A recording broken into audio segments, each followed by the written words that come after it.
Hello everyone and welcome to the video. We got ourselves a new Nintendo Direct yesterday talking about some new releases and more games that are going to be released for the Switch and more other consoles throughout this year and up until 2023. I want to break down my thoughts and impressions for each of these games and share with you guys what I think about them and whether or not they could be worth your time. As always guys, like, comment, subscribe, and share to the channels. Click that notification bell so that you know when I'm posting my latest videos. I tend to do several different kinds of videos, including highlight sales, videos for the PSN and eShop weekly, and the only way you're going to know about that is if you hit that little bell. So let's get it started. Mario Rabbids Kingdom Battle was a game that I was kind of unsure about at first, and the idea of mixing together Mario and Rabbids with strategy wasn't something I was too keen on. But after playing the game, it has become one of my favorite Nintendo Switch games. And with news that Ubisoft is going to continue to work with Nintendo on this franchise, I'm curious to see what they're going to come up with next, especially if you like XCOM-like style of gameplay, then this is definitely going to be for you. I honestly love the inspiration that this tactical game took, and I'm wondering what's next in store for this franchise.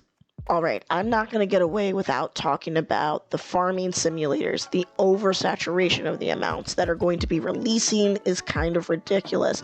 And honestly, this is all due to the success of Stardew Valley. And Stardew Valley has over 32,000 players across several different platforms, so it's really not a surprise that this Direct showcased a lot of those type of games. Now, depending on how you feel about this premise as a whole, it will determine how frustrated or excited you were for some of these announcements. Remasters galore, this Direct might not be it for you. Harvestella, which is Square's attempt to join the farming sim train, has a demo available on the eShop right now if you're interested in trying it out before it releases on November 4th.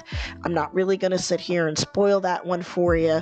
And also, I'm not really feeling it yet. I'm going to dive into that later this week. Story of Seasons: A Wonderful Life is a remaster from 2003 on the GameCube. It should release sometime in the summer next year. And finally, we have Rune Factory 3 Special, which is scheduled for spring. It's coming back after almost 12 years for another remaster. Fae Farm releases spring of 2023 as well, and Farm Sim meets Animal Crossing can pretty much sum up this one in a nutshell. I don't know if we need more information else to describe Fae Farm, but I mean, sure, it's colorful, but it's another sim like this that causes this oversaturation, in my opinion. Various DAYLIFE, I'm going to talk a little bit on that one. Square is a company that has been around for a long time, and they have a wide range of experiences in the JRPG genre and JRPGs in general, as well as other kind of series, and they know what they're doing to a certain extent. So when they release a new game, it's going to be as good as you can think it will be, and I have a feeling that this one is actually going to be quite good. Now, this game is an amazing example of what happens when you have a company with such a backstory and wide range of vision across this landscape. And it has adventure, many different classes and jobs to choose from, and even exploration. Now, this game, as a side note, did originally release back in 2019 on PC and iOS, just for context, and I'm really excited about it. I love me some turn-based battle mechanics, but adding back those basic job titles and classics makes me all the more happy to see something like this being announced. And honestly, it's already out, so I'm gonna start this game for myself this weekend to see what kind of chaos and JRPG giddiness I can discover. Now, we've all been waiting for it, and it's finally here. Tales of Symphonia Remastered is coming to the Nintendo Switch. Honestly, was not expecting this, but I am very glad for it. The Tales series has kind of been getting a little neglected on the Switch, with only Tales of Vesperia being available for the platform, and by the way, it is absolutely fantastic. But I've been wondering if we'd get anything else from them, and now we know that we will. I feel like this may be a part of a wider push by Bandai Namco to bring more of these games from this series to this platform. Now, I could be wrong, but time will tell. In regards to the Tales of Symphonia Remastered, it will be coming to PS4 and PC next year, and I'm thinking maybe more of a February or March release, for this bad boy. Crisis Core Final Fantasy VII Reunion. Now, let's be honest, the Final Fantasy VII Remake was a great success, but what about the original game, and what about Crisis Core? Well, now, with this announcement, you can kind of relive it all over again with it, and if you're looking for a trip down memory lane, it looks like Square Enix has your back this year. This will be released this December on all modern consoles. So, with Final Fantasy VII being released back in March of last year and it receiving all that critical acclaim from critics and fans alike, it was a great success for Square. There's no denying it. I mean, I think it's sold almost, over 3 million copies worldwide since that release date, and what we're looking forward to, or what I'm looking forward to from what research I've done so far about it, because I absolutely adore this game, is that it's going to have a new voice cast, it's going to bring on some new gameplay mechanics, and that pretty much sounds great to me too. Now, Crisis Core Final Fantasy VII is going to follow the story of Zack, and if you need to get some kind of idea here, it's going to give you some more key backstory on some of these characters that are from the Final Fantasy series, like Sephiroth and Aerith, as well as learning more about how Shinra became very powerful in over a few years' time. And honestly, it gives you introspective into how crucial of a part that Zack plays on Cloud over the series of time. Now, what's in a name?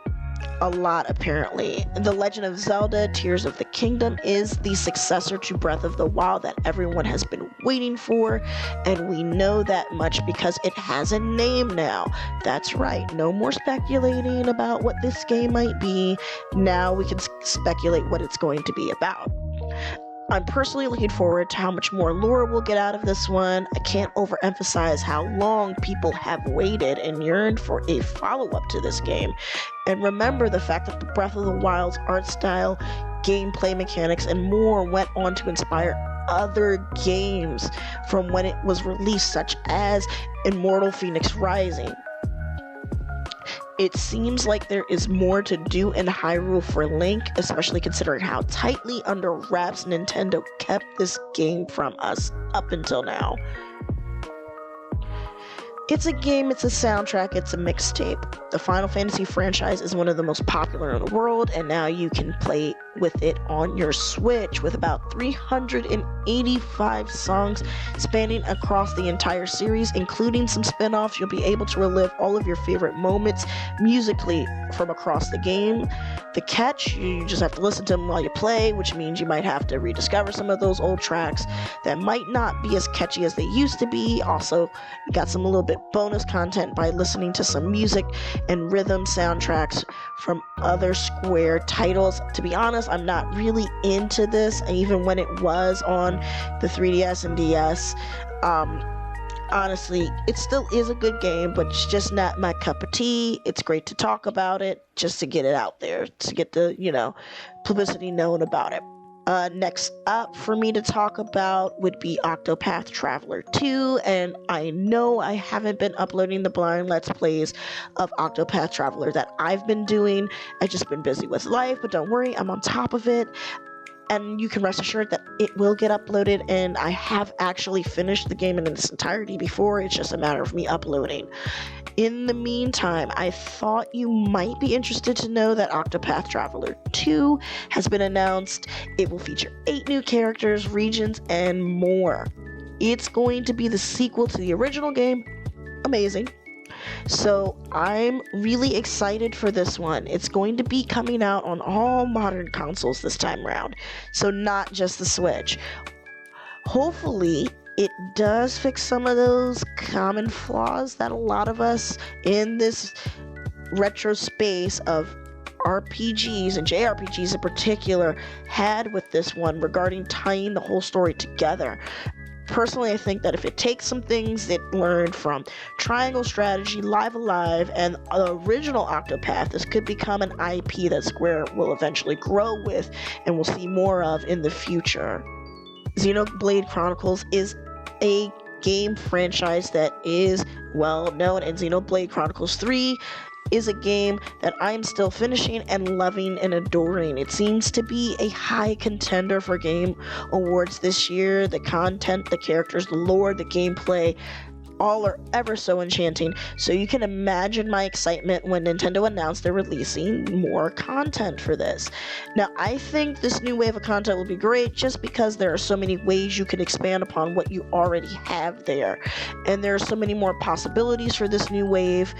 I mean, we're getting another character, and honestly, it's a short trailer, so we're not going to get as much as you think out of it, but I think we're in for a good long-term run with Xenoblade Chronicles 3.